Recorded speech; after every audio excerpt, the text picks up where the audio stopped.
Habíamos quedado en el versículo 16.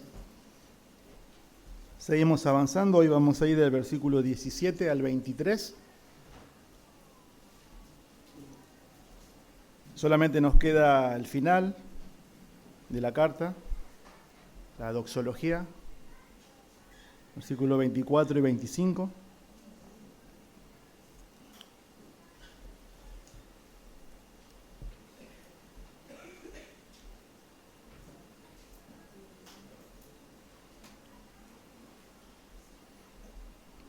Dice así la palabra del Señor, la palabra de Dios. Versículo 17 de Judas. Pero ustedes, amados, acuérdense de las palabras que antes fueron dichas por los apóstoles de nuestro Señor Jesucristo, quienes les decían: en los últimos tiempos habrá burladores que irán tras sus propias pasiones impías. Estos son los que causan divisiones. Son individuos mundanos que no tienen el Espíritu.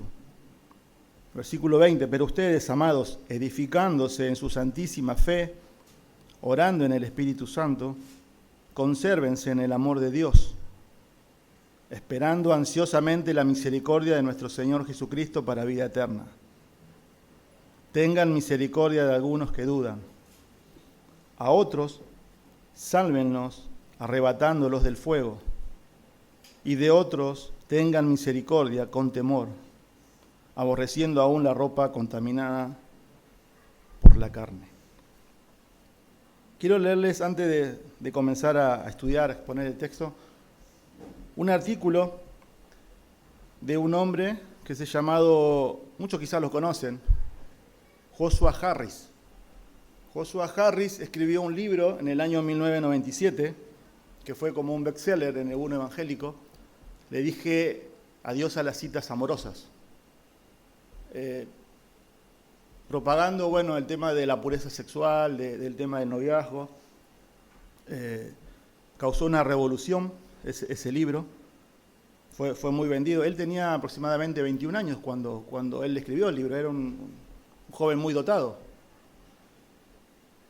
Él en el 2015, luego él comienza a ser pastor de una iglesia, una mega iglesia, pero en el 2015 él renuncia a esa iglesia y él ingresa a un seminario teológico, porque él dijo como que había vivido su vida al revés. Dice, yo soy pastor joven, yo me debo preparar en la palabra, y eso es así, es verdad, ¿no? Entonces se vio como un buen gesto. Renunció al ministerio. Luego, en el 2016, emitió una declaración en la que se disculpaba con quienes, según él, se sintieron heridos por la cultura de la pureza y el enfoque adoptado en el libro, ¿no? Le dije adiós a las citas amorosas. Él empezó a pedir disculpas y perdón. Llamó mucho la atención eso. Después, él protagoniza una película en la que se estrenó criticando también el libro que él había escrito y se retractaba de su argumento. Harris, sobre el sexo, sobre el cristianismo.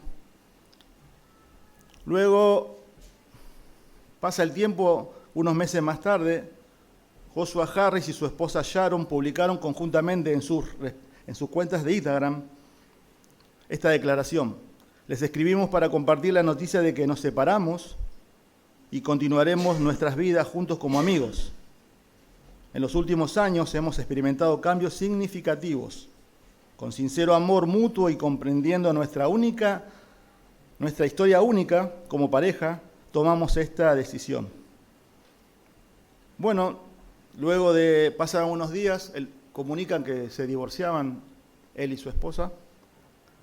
Él publica otra vez en Instagram, dice: estoy lleno de gratitud. Ojalá pudieran ver todos los mensajes que me enviaron tras el anuncio de mi divorcio. Son expresiones de amor, aunque estén tan tristes o incluso desaprueban firmemente la decisión. Y continúa diciendo: estoy aprendiendo que ningún grupo tiene el mercado limitado en gracia. Esta semana he recibido gracia de cristianos, ateos, evangélicos, católicos, ex-evangélicos, personas heterosexuales, personas del LGBTQ y de todos los demás. Pero lo que más llama la atención y lo que quiero enfatizar es la declaración que él hace. Dice, la información que omitieron en nuestro anuncio es que he experimentado un cambio radical en mi fe en Jesús. La frase popular para esto es deconstrucción, dice él. La frase bíblica la llaman desvanecimiento. Según todos los criterios que utilizo para definir a un cristiano, yo no lo soy. Mucha gente me dice que hay una manera diferente de practicar la fe y quiero estar abierto a eso. Pero ahora no estoy en ese punto, dice. El enfoque de crianza de mis hijos, por nombrar solo algunos casos, dice. Ahora quiero añadir específicamente a esta lista a la comunidad LGTB. Quiero decirles que lamento las opiniones que enseñé en mis libros y como pastor sobre la sexualidad. Lamento haberme opuesto a la igualdad matrimonial por no afirmarlos a ustedes ni a ninguna iglesia. Y bueno, sigue, ¿no? No sé si vieron el proceso de Joshua Harris. Me llamó la atención, como él dice, ¿no? Yo ahora estoy en un periodo de deconstrucción. La Biblia llama envanecimiento, y es así. Podríamos decir, por lo que estamos estudiando en Judas, es la apostasía en su máxima expresión, ¿no?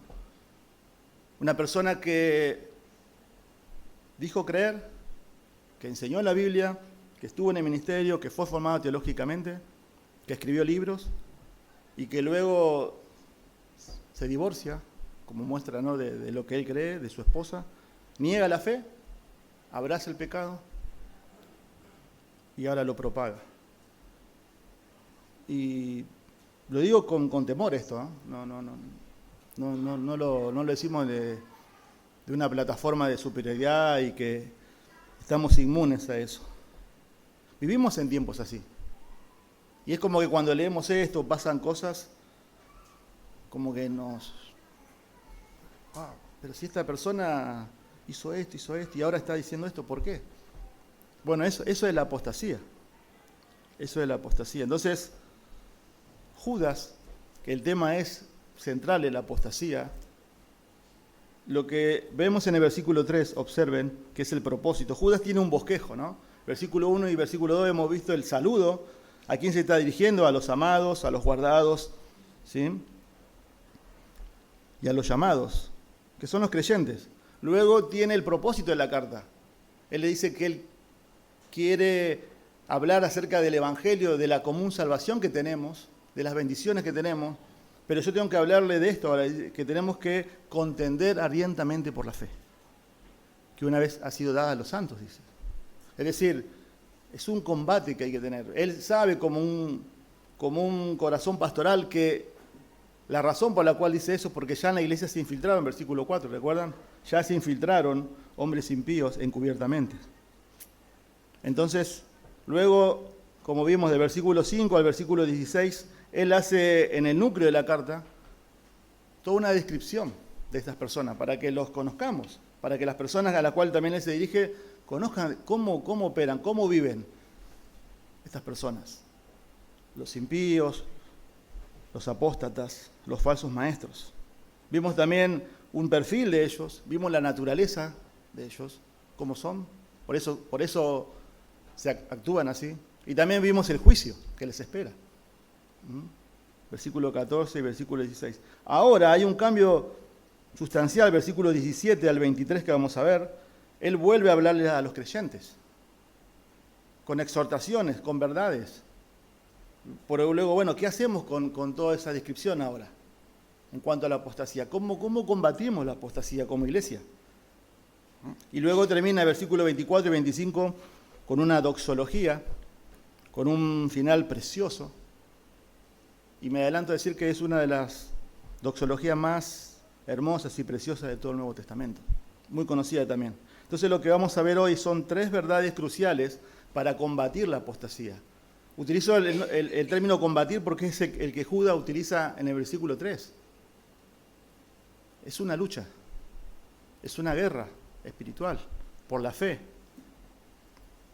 Por eso hoy vamos a ver 3 verdades cruciales que son exhortaciones que Dios nos manda en su palabra como creyentes para poder combatir los tiempos en los cuales estamos viviendo.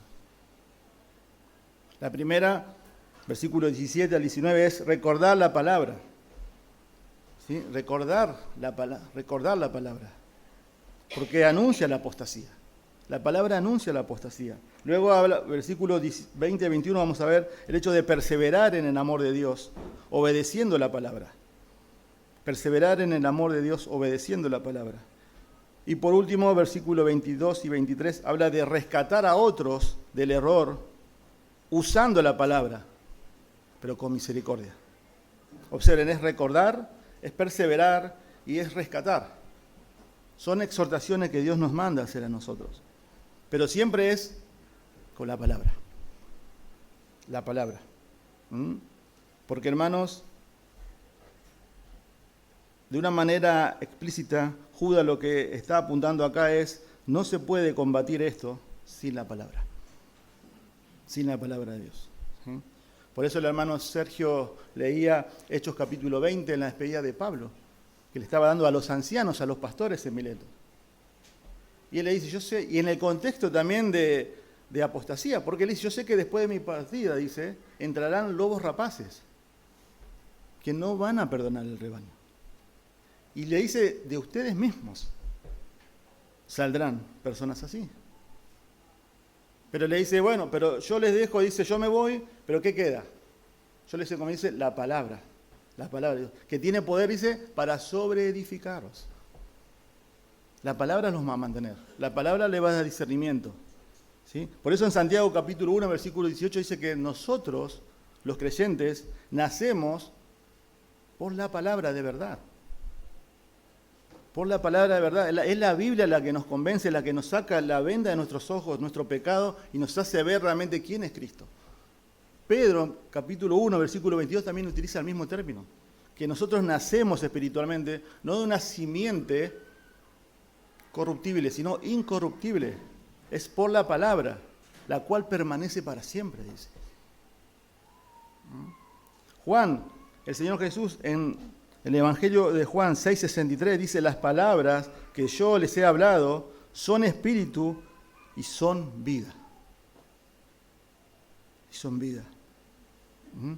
Por eso confiamos, y el pastor decía también en la oración, en el poder y en la suficiencia de las Escrituras. Una iglesia, un creyente que deja la palabra, es cuestión de tiempo, es un efecto dominó, es cuestión de tiempo. Estamos proclives al error, a cualquier viento de doctrina, como dice Efesios, llevados de acá para allá. Entonces, Judas nos da 3 verdades cruciales para combatir la apostasía, pero el elemento crucial es la palabra. Recordar la palabra, perseverar en el amor de Dios, obedeciendo la palabra, y rescatando a otros del error con la palabra, pero con misericordia. Observen el versículo 17, ¿sí? Vamos al primer punto, la primera verdad, recordar la palabra. La palabra de Dios ya había anunciado la apostasía, no nos debe sorprender, como hemos leído, uno de los tantos ejemplos más conocidos, como Joshua Harris. Dice el versículo 17, pero ustedes, amados, acuérdense de las palabras que antes fueron dichas por los apóstoles de nuestro Señor Jesucristo, quienes le decían, en los últimos tiempos habrá burladores que irán tras sus propias pasiones impías. Estos son los que causan divisiones. Son individuos mundanos que no tienen el Espíritu. ¿Sí? Observen el versículo 17, hay una transición, hay un gran contraste ahí de lo que venimos estudiando. Recuerden, del versículo 5 al versículo 6 se viene exponiendo quiénes eran estas personas, los apóstatas, es decir, los falsos maestros. Dice, pero ustedes, amados, dice ahora. Hay un gran contraste ahí, hay un énfasis ahí. Lo que Judas quiere mostrar en el contraste es que con lo que viene denunciando es recordarles lo que los apóstoles dijeron. ¿A quién? A los amados. Es interesante que en una carta corta, como Judas, él nombra, o sea, en el versículo 3 también, dice amados. Por el gran empeño que tienen en escribirle acerca de nuestra común salvación, he sentido la necesidad de escribirles a ustedes, exhortándolos a luchar ardientemente por la fe. Versículo 17 ahora dice otra vez, amados. Y versículo 20 dice, pero ustedes, amados. ¿Vieron el contraste que usa? Ellos sean estos. Estos son animales irracionales. Estos son que se pacientan a sí mismos. Ahora dice, ustedes son los amados de Dios. Hay un gran contraste entre estas personas y los creyentes. ¿Sí?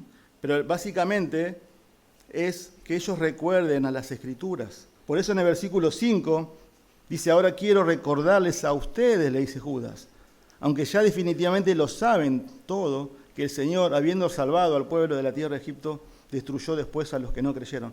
Recuerden estas cosas. Recuerden estos. Segunda de Pedro, capítulo 3. Si usted lee Segunda de Pedro, también se va a dar cuenta que el tema de Segunda de Pedro, uno de los temas, más el capítulo 2 y 3, son también la denuncia de los falsos maestros. Y dice algo muy similar, dice amados. Utiliza el mismo término, el mismo adjetivo.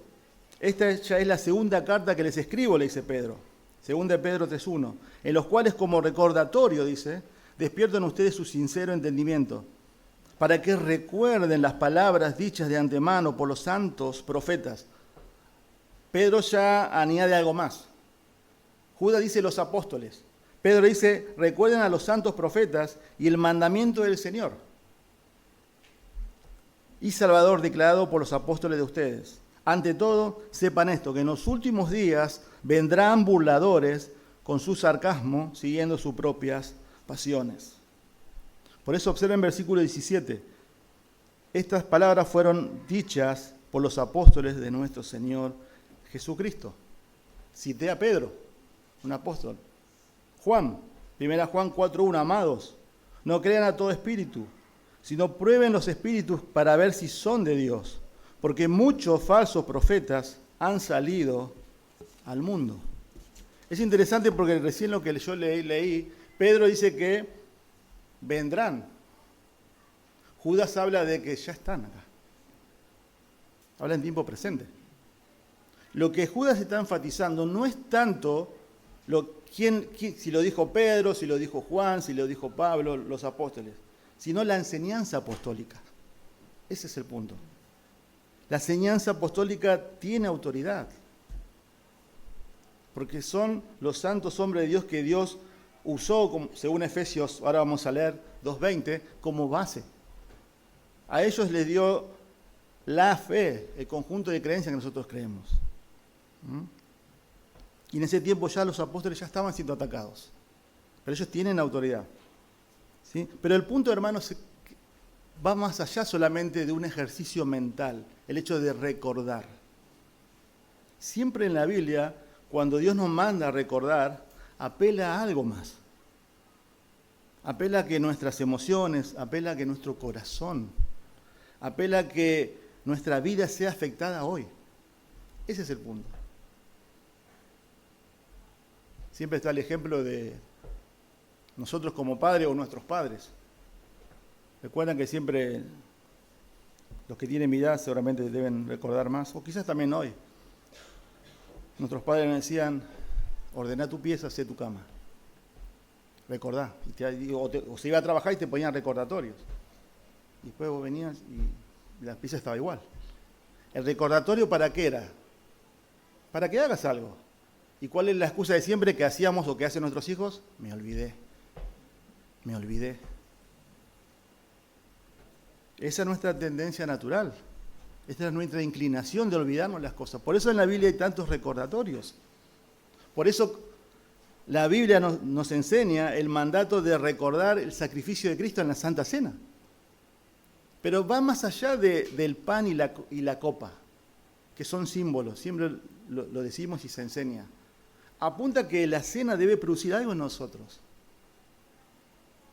Por eso en Corintios Pablo le dice, cuando ustedes se juntaban, le dice a los corintios, ¿no? ¿Se acuerdan? Ellos en la cena del Señor no se juntan para lo mejor, se juntan para lo peor. La cena nos debe llevar a recordar el sacrificio de Cristo, cuánto amor, como cantamos.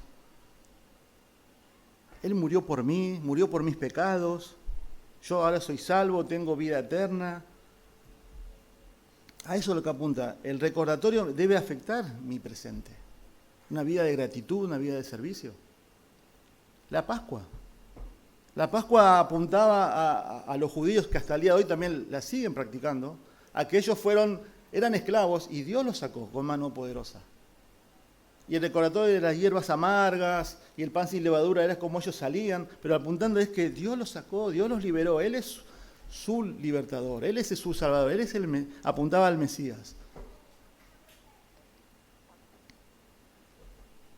Observen el versículo 18, Judas es como que no se puede ir todavía, le cuesta por así decirlo, y sigue describiendo también en este contexto a los apóstatas y a los falsos maestros. Versículo 18 dice, quienes les decían, ¿no? En los últimos tiempos habrá burladores que irán tras sus propias pasiones impías.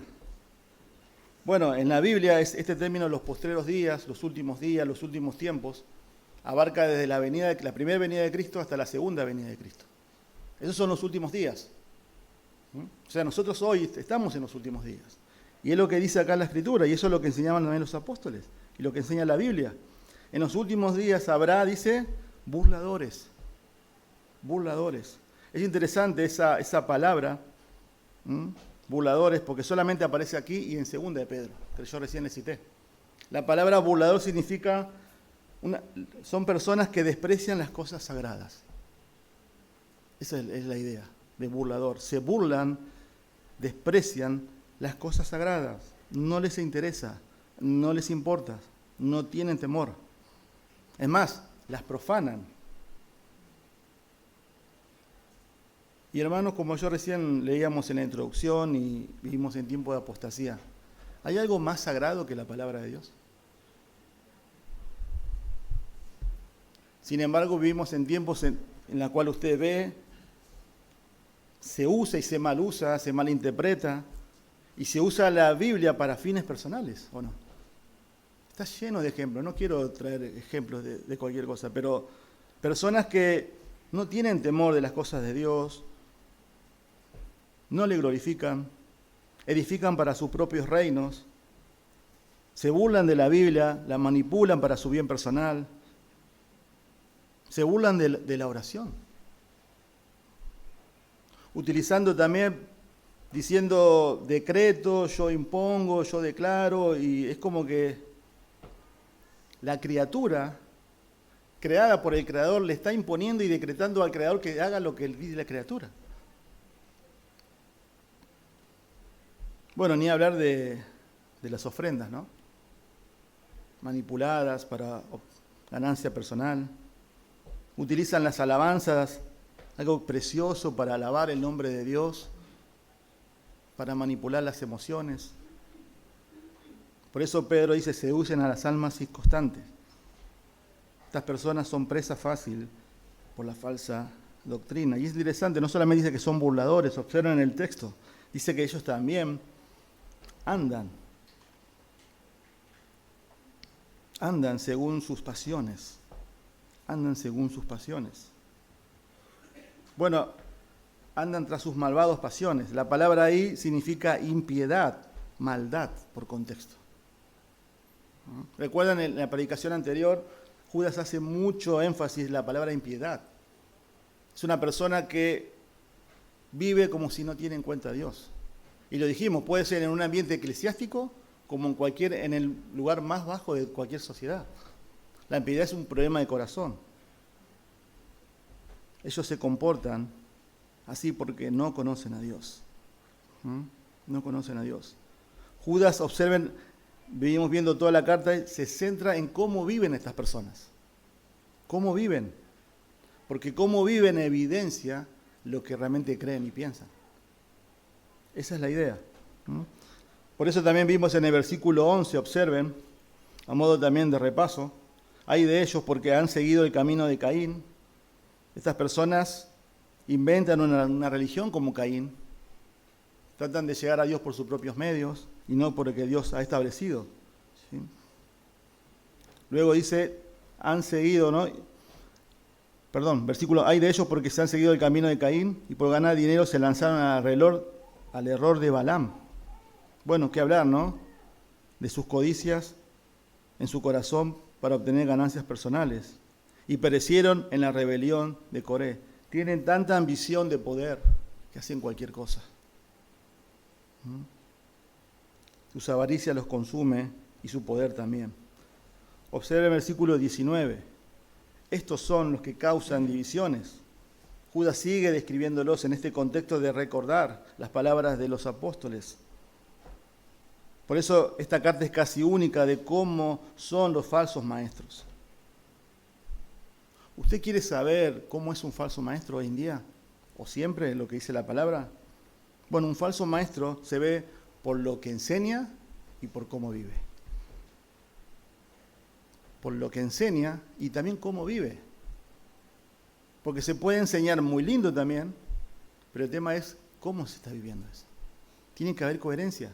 Y la Biblia enseña que las dos van de la mano. No se puede divorciar eso. Entonces, observen, ellos son los que causan divisiones. Y según el tiempo verbal en el cual está, esto es un hábito en estas personas. Ellos viven dividiendo. Y lo hacen dentro de las congregaciones.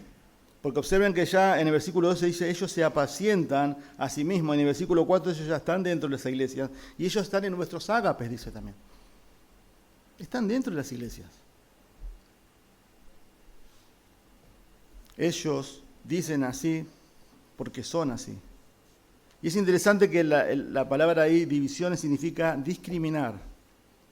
Pero no estaba hablando que ellos discriminan en un ambiente social, sino que discriminan en un ambiente intelectual. Esa es la idea. Estas personas se creen superiores. Les encanta que les sirvan a ellos. Ese es el punto. Edifican sus propios reinos y utilizan a la iglesia para edificarse a ellos mismos. ¿Cómo no vamos a servir? Siempre hoy está muy de moda también. ¿Escucharon la palabra el ungido de Jehová?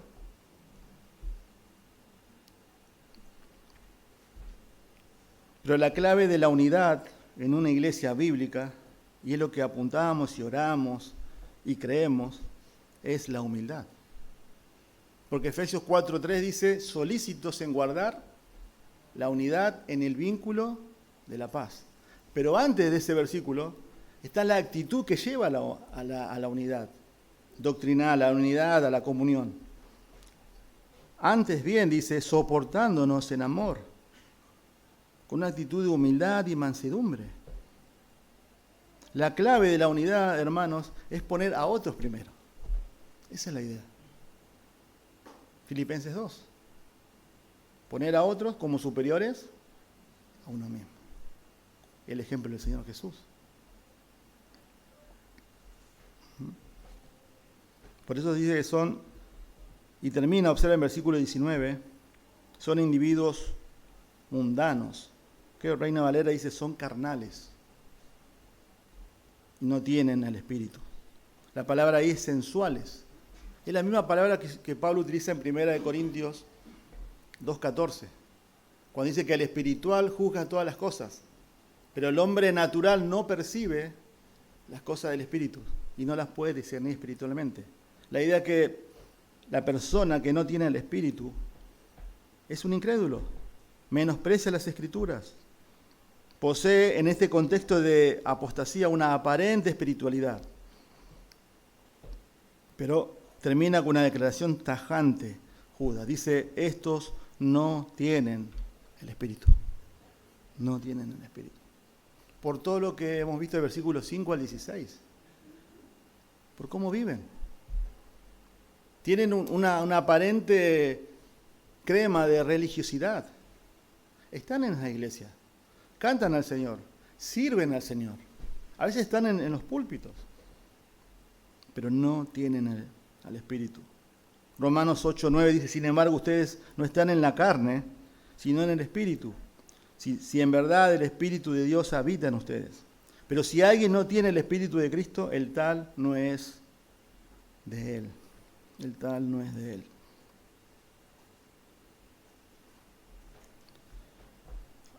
Algunas cosas para aplicar este primer punto, ¿no? De recordar la palabra, que en la apostasía ya estaba. Siempre hubo, hay, habrá falsos maestros. Y la palabra lo dice. A nosotros nos sorprende cosas así como que hemos leído al principio, de pastores, seminaristas que dejan la fe, que dicen esto y después lo hacen lo otro, pero a Dios no se le escapa nada. Todo está bajo su control y absoluto control soberano de Dios. Dios en su palabra dijo que todo esto iba a pasar. La apostasía convalida la palabra de Dios y eso lleva a glorificar a Dios. Él está al control. Pero también para nuestras vidas, ¿no? ¿Qué mandamiento de Dios últimamente hemos olvidado y no recordamos? Hemos violado y eso nos está trayendo consecuencias hoy en día. Esos mandamientos que en un tiempo atrás nos protegieron, porque la palabra de Dios hace eso, es para nuestro bien, si lo obedecemos, como vamos a ver en el segundo punto, pero que hoy la olvidamos y nos están trayendo consecuencias al día de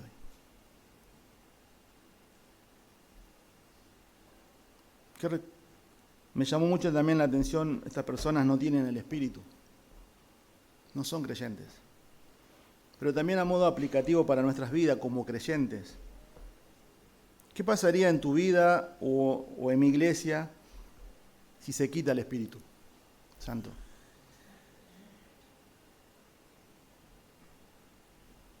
Quizás muchas personas y muchas iglesias, y espero que no sea la nuestra, seguirían igual. El punto es que no están siendo gobernadas por el Espíritu Santo. El Espíritu Santo es el que da dones a la iglesia. El Espíritu Santo es el que convence de pecado, de juicio y de justicia, dice la Biblia. Es que le abre los ojos al pecador para que vea la faz de Cristo, la gloriosa persona de Cristo. El Espíritu Santo es el que empodera a los creyentes y somos llenados por Él y somos controlados y glorificamos a Dios. Pero si no está el Espíritu Santo obrando, una iglesia se puede convertir solamente en un mero club. Hay actividades, hay personas, pero no está el obrar de Dios ahí. Y también puede pasar en nuestras vidas. Y a una iglesia el Señor le dijo eso, ¿recuerdan a Éfeso? Arrepiéntete, recuerda de dónde has caído, le dice, porque vendré y quitaré el candelabro, su presencia. Dios lo ha hecho. Como en Ezequiel también, cuando Dios, sigan ofrendando, sigan ayunando, sigan diezmando, pero yo voy a quitar mi espíritu del templo. Que Dios nos cuide de eso. En medio de tanta apostasía, tanta confusión en la cual vivimos, recordemos, pero volvamos a las Escrituras. Volvamos a las Escrituras. Observen el segundo punto, la segunda verdad crucial para combatir la apostasía es perseverar en el amor de Dios, obedeciendo la palabra. Perseverar en el amor de Dios, obedeciendo la palabra. Versículos 20 y 21. Pero ustedes, amados, edificándose en su santísima fe, dice, orando en el Espíritu Santo, consérvense en el amor de Dios, esperando ansiosamente la misericordia de nuestro Señor Jesucristo para vida eterna. ¿Sí?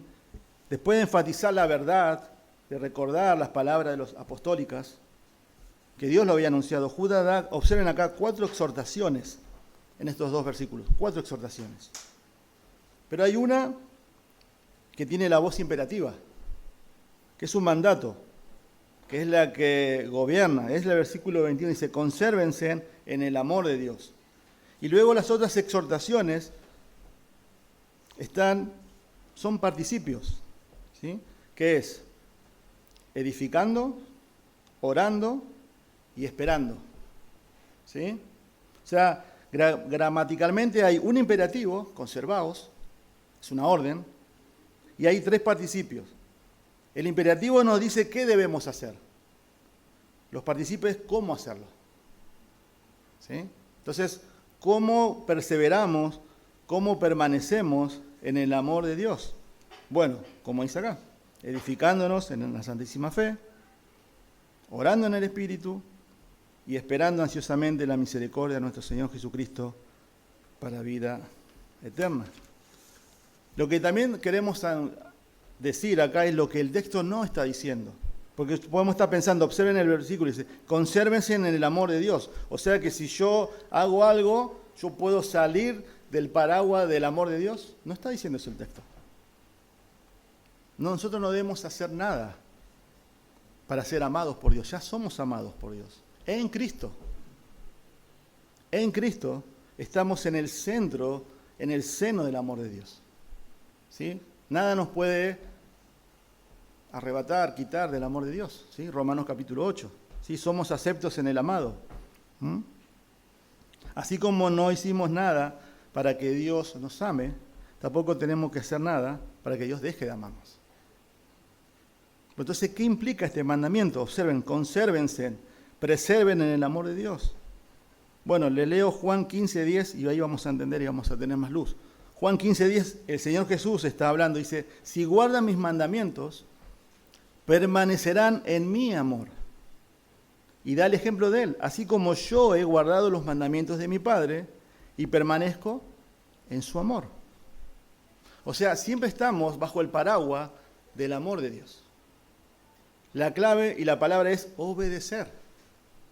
Dios nos ama. Si nosotros obedecemos, tenemos la bendición de Dios. Si desobedecemos, Dios nos sigue amando, pero ¿qué hace? Nos disciplina. Usando el término de Hebreos capítulo 12, poniendo el ejemplo ahí de los hijos, Dios dice que al que ama, disciplina y azota a todo aquel que tiene por hijo. Pero siempre está en amor. O sea, el paraguas de Dios nos ama siempre. Pero si yo obedezco, obtengo bendición. Si yo desobedezco, Dios me disciplina. Pero el amor de Dios no está puesto en duda en nosotros. Dios nos ama. Y es precioso eso. Pero entonces acá la clave es, la palabra es obediencia. Judas se encarga de darnos en el versículo 5, ¿no? Al 16, cómo viven, y dijimos, estas personas. Y lo que caracteriza a los falsos maestros, a los apóstatas, a los que no conocen a Dios, a los impíos, es la desobediencia. La desobediencia. Por eso la obediencia es la prueba vital de mi amor al Señor. Juan 14:15 dice, si me amáis, guardad mis mandamientos. Y en Lucas 6:46 el Señor dice, ¿por qué me llaman Señor, Señor, y no hacen lo que yo les digo? Obediencia. Por eso una persona cuando conoce al Señor pasa a ser amado por Dios. Dios es tan glorioso, tan majestuoso, tan asombroso, que cuando una persona conoce a Dios, lo único que quiere es vivir para Él y agradarle. Por eso Pablo dice en 2 Corintios capítulo 5, dice, procuramos, estando presentes y ausentes, serle agradables. Y el amor de Cristo, como recién le dije, que es inalterable, nos constriñe, nos impulsa. Pero la Biblia también enseña que solamente, hermanos, cuando obedecemos, ahí es donde crecemos y maduramos. Si no, no. Yo creo que estamos en la era y en la época y en la generación que más información tenemos. Vivimos en la era tecnológica, ¿no? Cada vez más nos abruma, ¿no? Pero también hoy tenemos muchas facilidades que otros hermanos en la antigüedad no tenían.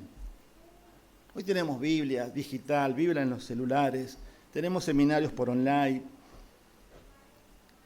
Vean el ejemplo de la pandemia nomás. Todos encerrados, no nos podíamos congregar, ¿recuerdan? La semana pasada hizo 5 años. Y la palabra de Dios corrió por todo el mundo. Dios usó eso. Pero de nada sirve tener tanta información si no nos lleva a obedecer. Ese es el punto. Ese es el punto. Por eso es nuestra responsabilidad aquí, de mantenerme en el amor de Dios. Versículo 1, observen. Dice que nosotros, a los creyentes, somos guardados para Jesucristo. Versículo 24, que luego vamos a ver, dice que Dios Él es poderoso para guardarnos a nosotros sin caída. ¿Quién hace eso? Dios. Pero Él ahora nos manda a nosotros a perseverar. Es mi responsabilidad, es nuestra responsabilidad como creyentes. ¿Y cómo lo hacemos? En obediencia. En obediencia. Bueno, ¿cómo lo podemos hacer esto? Obedeciendo. Pero también, ¿cómo lo hago? Dice, edificándome. Observen ahí, esos son los participios. Edificándose. Versículo 20 dice, amados, edificándose en su santísima fe. La idea ahí es de crecer, de madurar en la fe. Judas dice que la fe es el conjunto de creencias, de doctrina que nos ha dado Dios en su palabra, el Evangelio. Esa es la base. Nosotros debemos edificarnos en la santísima fe. La idea es, nosotros toda nuestra vida debe ser edificada en la palabra de Dios, en la doctrina, en el Evangelio.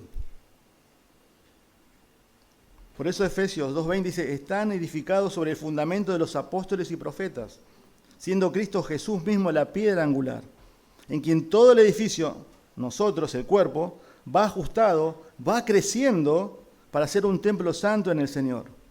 En Cristo también ustedes son fundamentalmente edificados para morada de Dios en el Espíritu. Por eso Pablo también le dijo, ¿recuerdan? Yo me voy, pero a ustedes les dejo la palabra de Dios que tiene el poder para sobreedificaros. Debemos crecer, debemos madurar, toda nuestra vida debe girar en torno a la palabra. Esa es la idea. Debemos estudiar la palabra, debemos conocer la palabra, porque nadie ama al que no conoce.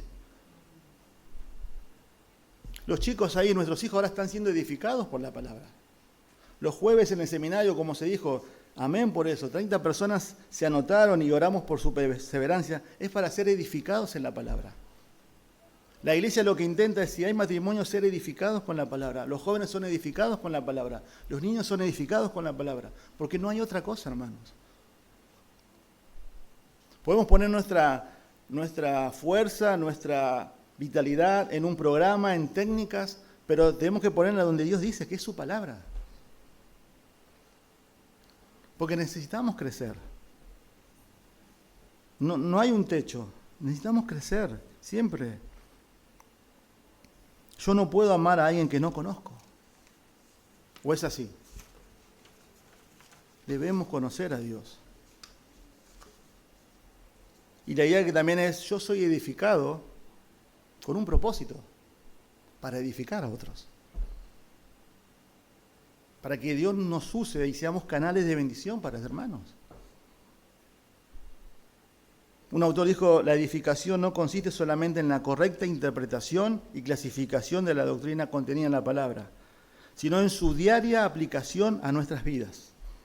No se trata de un ejercicio meramente académico, sino vital. La fe debe informar nuestra mente, pero también nuestra conciencia, nuestra voluntad, nuestras motivaciones, acciones y palabras, en fin, todo lo que somos. La santísima fe debe producir santísimas vidas. Entendida así, la edificación nunca acaba mientras estamos en esta vida. Por esto Judas utiliza, dice, un participio presente continuo. Debemos seguir edificándonos constantemente. Constantemente. Ese es el punto. Pero otro participio también, cómo yo me preservo en el amor de Dios, en la palabra. Bueno, orando en el Espíritu, observen ahí. Orando en el Espíritu. Quizás esa frase, muchos la tienen quizás muy aceitada, por así decirlo, y siempre se dice, se ora en el Espíritu, es orar en lenguas. Pero nada que ver. El sujeto está lejos de eso. El contexto también ni se acerca a eso. Lo que significa orar en el Espíritu es orar lo que es coherente con la voluntad del Espíritu, sus pautas, sus decretos. Orar en el Espíritu es orar conforme a la voluntad de Dios. Eso es orar en el Espíritu.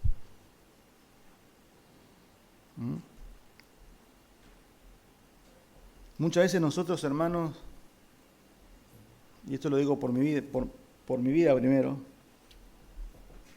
oramos mal, ¿saben por qué? Porque no conocemos la palabra.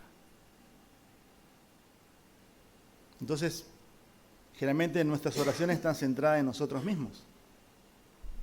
Lo que me pasa, lo que necesito, lo que quiero. Y no está mal eso. Por eso el Señor nos dejó un modelo, no para repetir.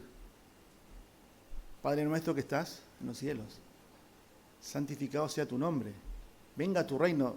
Y ahí lo que está haciendo es poner a Dios primero. Que el reino de Dios se extienda en la tierra, que Él es santo, que Él es glorioso, que se cumpla su voluntad. Después viene el pan. Pero el punto está que muchas veces oramos mal porque no conocemos la palabra. No oramos la palabra.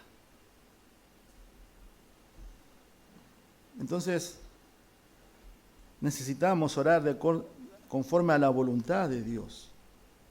Porque también no orar nos hace suficientes. Nosotros somos insuficientes, dependientes de Dios.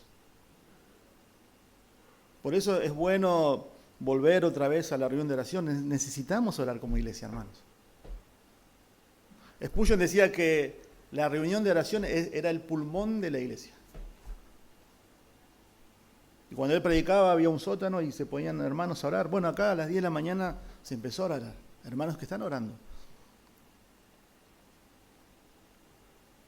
Y que muchas veces nuestro deseo de orar, que muchas veces es emocional, se convierte en una vida de oración. No solamente por un momento, en una vida de oración.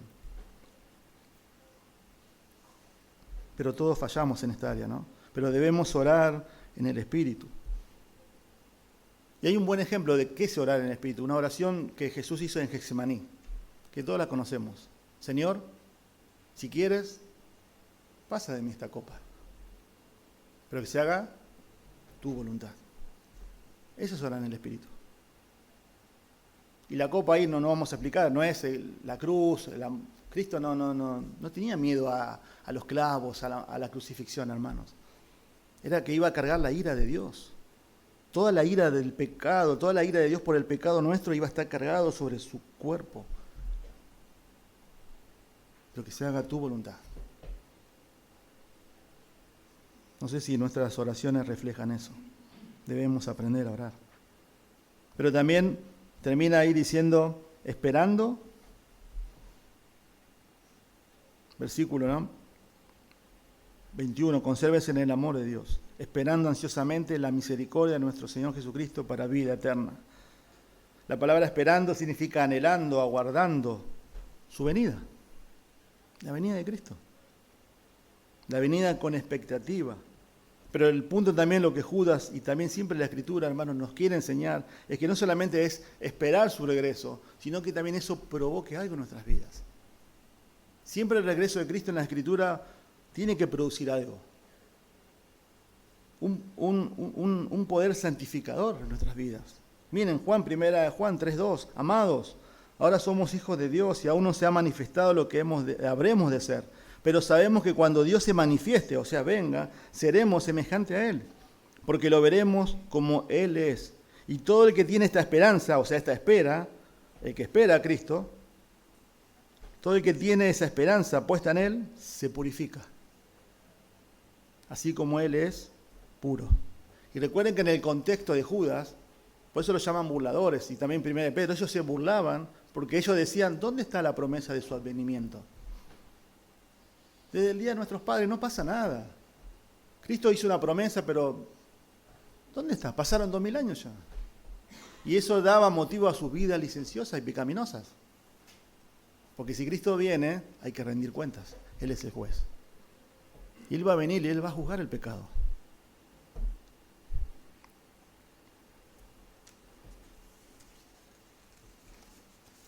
Para terminar este punto, ¿no? Déjame hacerte algunas preguntas. ¿Nuestras vidas en la semana se caracteriza realmente por la obediencia?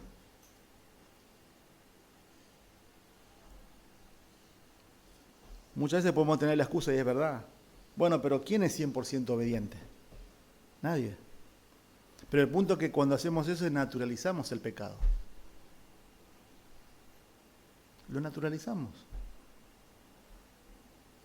Y bueno, pero es más fuerte. Pero hermanos, veamos lo que la Biblia dice. ¿Cómo vio Jesús? ¿Qué dice la palabra? ¿Estás edificando tu vida en la palabra ¿Y eso afecta a todas tus áreas? ¿Cómo es realmente, ¿no?, nuestra vida de oración? Si el Señor entrara y por ahí dirían, ¿no pueden velar una hora?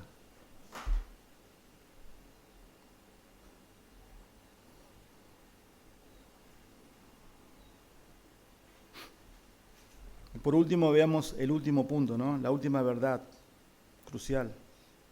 Rescatar a otros del error usando la palabra, pero con misericordia. Versículos 22 y 23. Estos textos son muy conocidos, quizás, aislados, pero están acá en esta carta de Judas y hay un contexto. Está la apostasía, están los falsos maestros. Luego de exhortar a los amados a lo que tenemos que hacer, obedecer, ¿no?, versículo 20 a 22. Ahora observen, Judas en estos dos textos, finalizando, se centra en otras personas. Viene hablando de los falsos maestros, ahora los creyentes, las exhortaciones, y ahora en estas exhortaciones se centra en otras personas. Y también está muy ligado a lo que recién vimos. Yo no puedo ayudar a otros si yo no puedo con mi propia vida primero.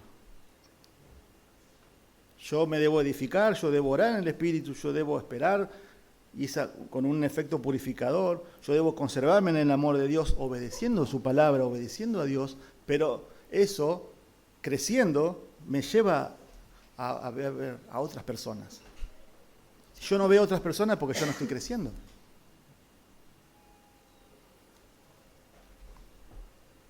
Y Judas, con un corazón pastoral, anima a los creyentes a que sean activos e intencionales. Y observen que hay tres grupos de personas.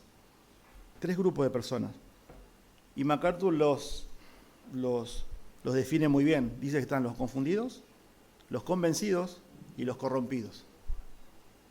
Los confundidos, los convencidos y los corrompidos por la falsa enseñanza. Observen versículo 22. Están los confundidos. Tengan misericordia de algunos que dudan. Creo que la Reina Valera dice: a los que dudan, convéncelos. La Nueva Versión Internacional dice: a los que dudan, tengan compasión. Estas personas están bajo la influencia de la falsa doctrina, ¿no? Pero observen que hay diferentes niveles. La idea es que Dios desea que seamos los instrumentos ante ellos. En la semana leía, creo que, no sé si un estado de WhatsApp, que decía: tratemos de ser instrumentos para el Señor, un cuchillo, no el más vistoso, no el más lindo, dice, no el más afilado, pero sí el más limpio. Y esa es la idea también. Ser instrumentos en las manos del Señor con estas personas. Porque Dios nos, en su gracia y en su misericordia, hermanos, nos da, quizá dado un poquito más de luz que otras personas. No hablamos acá de una plataforma de superioridad moral y teológica. La Biblia es bien clara, acá Dios nos manda y nos pone una responsabilidad con personas para ser instrumentos. Y estas personas, observen en el versículo 22, la idea es, los que dudan, la idea es discernir, la palabra dudar es separar en su mente. ¿Sí? La idea es que estas personas no tienen claridad, saben que quizás algo no está bien, pero no saben cómo hacerlo. No pueden ver el error. No disciernen con claridad. Quizás también estuvimos ahí en un punto. Yo sé que algo está mal, pero no sé cómo hacerlo. Ahora hago una pregunta, no levanten la mano. ¿Conocen gente así? ¿Conocemos gente así? Yo creo que sí. También esto aplica a nuevos creyentes dentro de nuestra iglesia, ¿no? Muchas veces en vez de juzgarlos, la idea es ayudarlos a madurar, a crecer en su fe. La semana veía un videíto de un bebé que tiene un hermanito y lo traía. Y el bebé, el más grandecito, el hermanito, tenía un chupete.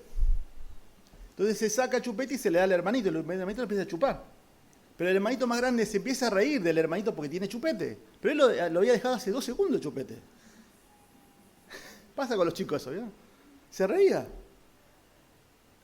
Pero en el plano espiritual muchas veces somos así.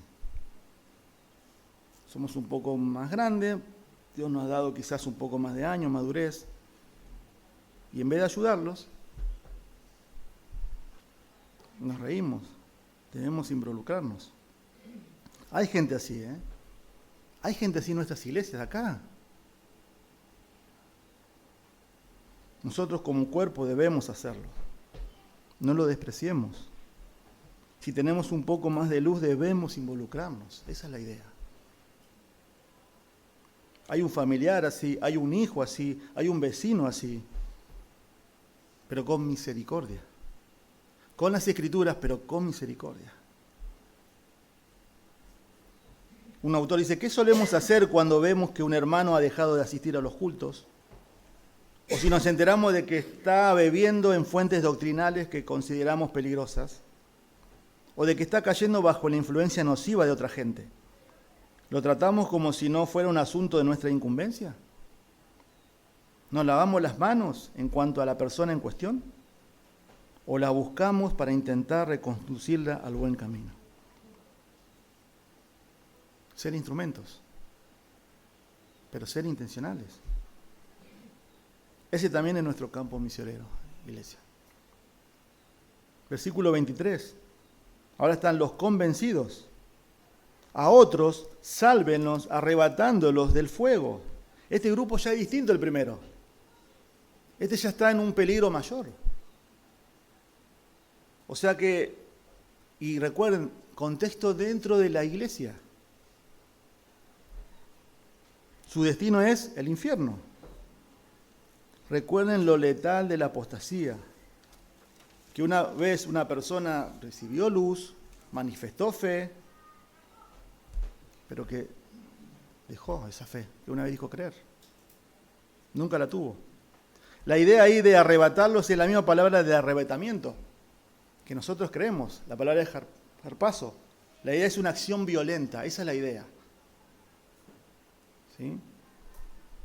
Lo que está apuntando es que tenemos que ser intencionales, pero muchas veces no hay que dejar de, no me malinterpreten, ¿no? Pero no, el trato cordial de la evangelización. Hay que ser más, aquí hay que atacar un poco más acá, porque la persona se está perdiendo. Habla de sacarlos. Si tu casa se está incendiando y tu hijo está durmiendo, bueno, le vas a ir a decir, mirá, hijito, mirá, se está incendiando la casa. ¿Podés ponerte tus zapatillas? Vámonos. Hay fuego. No. Lo despertás, los amarreás, lo sacás. Ese es el punto. Pero puede ser que tengamos en esta situación que saltarnos de la cortesía convencional, y acá está el punto también, ¿no? Es mejor que nosotros quedemos mal a que la otra persona acabe en el infierno. A veces no lo hacemos porque no estamos dispuestos a pagar el precio. De que esa persona se enoje, no me hable, se ofenda, sea mi mamá, mi papá, un compañero de trabajo. Porque pensamos mucho en nosotros mismos. Y lo peor es que son personas que creyeron que son salvos, o le hicieron creer. Son presas del falso evangelio. Porque nada ha cambiado en su corazón. Ahora, ¿yo lo salvo a esas personas? Me encantaría, pero no es mi prerrogativa. La salvación es de Dios. Pero la palabra de Dios dice, Pablo dice a los Corintios, agradó a Dios salvar a los creyentes por la locura de la predicación. Es predicando el evangelio, no hay otra. No queda otra. Pero con misericordia. Muchas veces podemos ir con mucha verdad, pero no tener compasión y misericordia. Y podemos ir con mucha misericordia, pero no predicarles la verdad. Van juntas las dos. Y por último, ya están los corrompidos. Estos ya están inmersos en la falsa doctrina. Ya la practican. Aquí el lenguaje es muy duro. Y a otros dice, tengan misericordia, pero con temor, aborreciendo aún la ropa contaminada por la carne. La ropa contaminada por la carne, muchos traductores utilizan un lenguaje elegante para no ser tan chocante. Porque a veces la Biblia es muy, muy gráfica, pero para producir un efecto en los que los leen.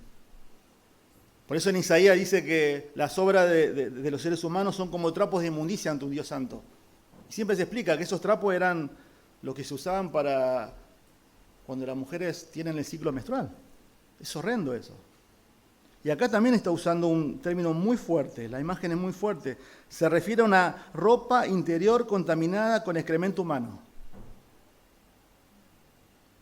Esa es la idea. Esa ropa no solo está contaminada, sino que contamina a los que están en contacto con ella.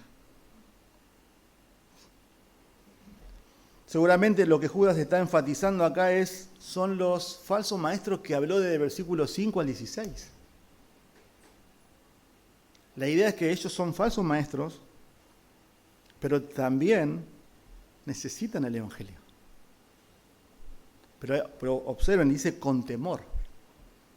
No seas que su ropa contaminada te contamine a vos.